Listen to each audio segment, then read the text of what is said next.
जय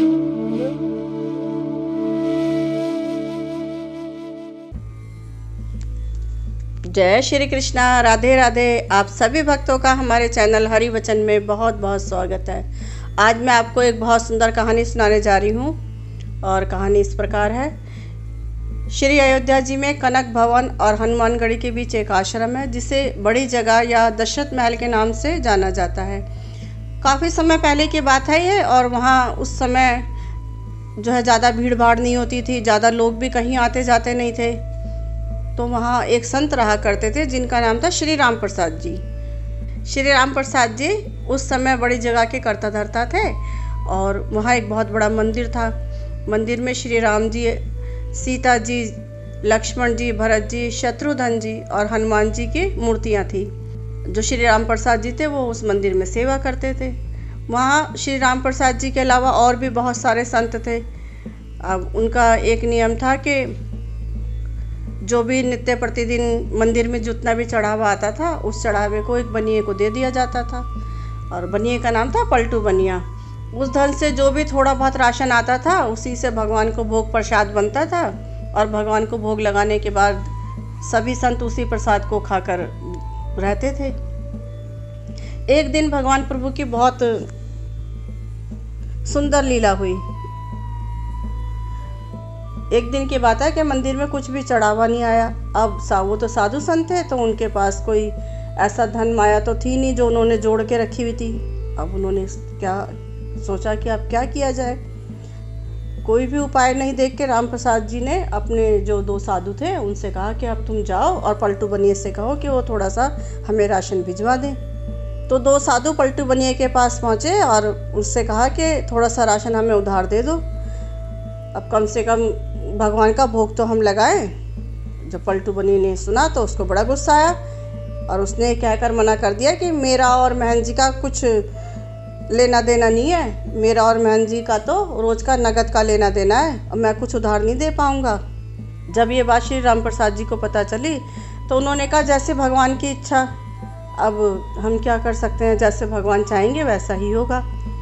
तो उन्होंने उस दिन भगवान को जल का भोग लगाया और जितने भी वहाँ साधु संत थे वो भी सभी जल पी के रह गए। अब ये प्रभु की ऐसी परीक्षा थी कि रात्रि में जल का भोग लगा और सारे साधु संत थे वो भी जल पीकर भूखे प्यासे वहाँ सो गए। और मंदिर का एक नियम था कि जब रात के समय शयन आरती कराते थे तो भगवान को एक बहुत सुंदर पीताम्बर उड़ा दिया जाता था, और शयन आरती के बाद जो है श्री राम प्रसाद जी 1 घंटा बैठ के भगवान को भजन सुनाते थे। पूरे दिन के भूखे प्यासे राम प्रसाद जी बैठकर भजन गाते रहे और नियम पूरा करके सोने चले गए। अब धीरे धीरे रात बीतने लगी और जब आधी रात हो गई तो पलटू बनिए का दरवाज़ा किसी ने खटखटाया। अब बनिया घबरा गया कि अरे इतनी रात में कौन आया होगा। तो उसने ध्यान से आवाज़ सुनी तो उसे पता चला, उसे ऐसा लगा जैसे बाहर कुछ बच्चे शोर मचा रहे हैं और शोर मचा मचा के कह रहे हैं अरे पलटू बनिए, पलटू सेठ, दरवाज़ा खोलो, दरवाज़ा खोलो। बनिए ने हड़बड़ा के जल्दी से उठा और खींचते हुए दरवाजे को खोला। सोचा कि बच्चे कितने शरारती हैं, आधी रात में इतना शोर मचा रहे हैं, अभी इनके को अच्छे से डांट लगाता हूँ मैं। जब उसने दरवाज़ा खोला तो देखता है कि बाहर जो है 4 बच्चे खड़े हुए हैं और चारों बच्चे छोटी सी अवस्था के थे, 11 साल के आसपास के, और उन चारों बच्चों ने एक पीताम्बर ओढ़ रखा था। वो चारों लड़के जब एक पीताम्बर ओढ़े थे तो उनकी छवि इतनी सुंदर, इतनी मोहक थी, इतनी लुभावनी थी कि पलटू बनिया तो भूल ही गया कि वो उन्हें डांटने के लिए खड़ा हुआ था। और वो उनकी तरफ आश्चर्य से देखने लगा कि बच्चे कौन है, इतने सुंदर बच्चे रात में मेरे दरवाजे पे क्या कर रहे हैं। उसने बच्चों से पूछा तुम कौन हो और इतनी रात को मेरे दरवाजे पे क्यों शोर मचा रहे हो। बच्चों ने कुछ भी नहीं कहा और बिना कुछ कहे बच्चे घर में घुस आए और उस पलटू बनिए से बोले कि हमें बाबा राम प्रसाद ने भेजा है, और देखो जो हमने पीताम्बर ओढ़ रखा है ना, इसको खोलो, इसके कोने में ना 1600 रुपये बंधे हुए हैं, इसको निकालो और गिनो। अब ये उस समय की बात है जबकि आना और पैसा चलता था, तो 1600 रुपये तो एक बहुत बड़ी रकम थी। अब जल्दी जल्दी पलटू बनिए ने पीताम्बर का कोना खोला तो क्या देखता है कि उसके अंदर सचमुच में चांदी के 1600 सिक्के मिले उसको। अब वो 1600 सिक्के देख के वो बनिया उसकी बच्चों की तरफ देखने लगा और पूछने लगा, अरे इस पैसे का मैं क्या करूं? तब बच्चों ने कहा कि इस पैसे से तुम जो है सुबह आश्रम के अंदर राशन भिजवा देना। अब पलटू बनिया को बड़ी शर्म आई, कहने लगा, हाय आज मैंने राशन नहीं भेजा, अब लगता है महन जी मुझसे नाराज़ हो गए हैं, इसीलिए जो उन्होंने रात ही रात को इतने सारे पैसे भिजवाए हैं। अब उसको बहुत पश्चाताप हुआ और संकोच और प्रेम के साथ हाथ जोड़ के बच्चों से बोला कि बच्चों, मेरी दुकान को तुम पूरा भी उठा के ले जाओगे ना, और मैं पूरी दुकान भी अपनी राम प्रसाद जी को दे दूँ ना, तब भी ये पैसे तो बहुत ज़्यादा होंगे, और इतने सारे पैसों का मेरी दुकान में कोई भी सामान नहीं है, इतने सारे पैसों का मैं क्या करूँगा? तो बच्चों ने कहा कि ठीक है, तो ऐसा करो, तुम सारे पैसे तो रख लो और थोड़ा थोड़ा करके रोज़ आश्रम में सामान पहुँचा देना, और आज के बाद कभी भी आश्रम में सामान देने के लिए मना मत करना, हर रोज़ राशन पहुँचाना। अब पलटू बनिया को तो पहले ही बहुत शर्म आ रही थी, तो पलटू बनिया ने हाथ जोड़कर कहा, ठीक है, जैसे महन जी की आज्ञा, आज के बाद मैं कभी भी मना नहीं करूँगा। अब ये सुन के जो चारों बच्चे थे वो तो चले गए, और जब वो बच्चे चले गए तो पलटू बनिया बैठा रह गया। उनकी जो मनमोहक छवि थी वो उसके मन में ऐसी बस गई कि उसको लगा कि बच्चे तो चले गए पर साथ में मेरा मन भी लेके चले गए। इधर जब सवेरा हुआ तो मंगला आरती के समय पुजारी जी ने जब मंदिर खोला, उसके पट खोले तो क्या देखते हैं कि भगवान का पीताम्बर तो गायब है। अब उन्होंने ये बात राम प्रसाद जी को बताई। राम प्रसाद जी ने सबसे कहा कि रात में कोई लगता है कोई पीताम्बर चुरा के ले गया। अब जब थोड़ा दिन और चढ़ा तो गाड़ी में ढेर सारा सामान लदवा के पलटू बनिया हाथ जोड़ता हुआ आया और राम प्रसाद जी के पैरों में गिर गया और उनसे क्षमा मांगने लगा। अब राम प्रसाद जी को तो कुछ बात पता ही नहीं थी, तो वो पूछने लगे, अरे क्या हुआ, क्यों मेरे पैरों में गिर रहे हो, क्यों मुझसे माफ़ी मांग रहे हो? तब पलटू बनिया हाथ जोड़ के बोला कि महाराज मुझे क्षमा कर दो, रात में आपने मुझे इतने सारे पैसे भिजवाए और मैं कान पकड़ता हूँ कि आज के बाद मैं आपको कभी राशन के लिए मना नहीं करूँगा। और लो ये रहा आपका पीताम्बर, जो कल वो बच्चे छोड़ गए थे ना, रात को मेरे घर आए थे, ये वो पीताम्बर है। वो बच्चे बड़े प्यारे थे और इतनी रात में पैसा लेकर आए, और इसके लिए मैं आपसे क्षमा चाहता हूँ, पर यदि आप बुरा ना माने ना तो मैं उन बच्चों से मिलना चाहता हूँ, मैं एक बार उन बच्चों को देखना चाहता हूँ।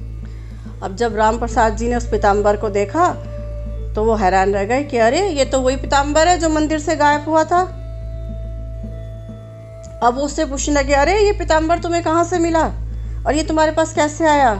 तब उस बनिए ने जो रात को जो भी उसके साथ घटना घटी थी उस घटना के बारे में राम प्रसाद जी को बताया।